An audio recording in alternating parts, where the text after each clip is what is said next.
Bé, de fet, afectarà totes les ciutats grans i petites, no? La llei, en definitiva, el que pretén és clarificar les competències de tots els ens locals i, sobretot, va encaminada també a avaluar com es presten els millors serveis als ciutadans. Aquesta és una reforma que fa 2 anys que tenim pendents.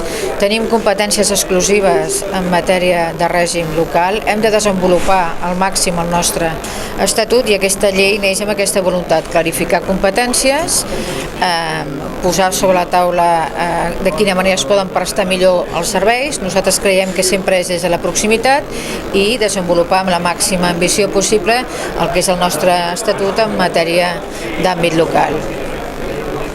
Per què han escollit Badalona per fer aquesta jornada? Bé, perquè nosaltres creiem que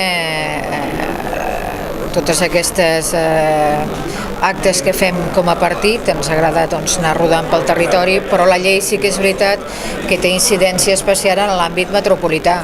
Vostè sap que aquí el Consell Comarcal del Barcelonès és l'únic Consell Comarcal que la llei contempla que no continuï perquè quedin subsumides les seves funcions a través de l'àrea metropolitana. Avui en dia, per exemple, una ciutat com Badalona, la majoria de serveis mancomunats no els presta el Consell Comarcal sinó l'àrea metropolitana.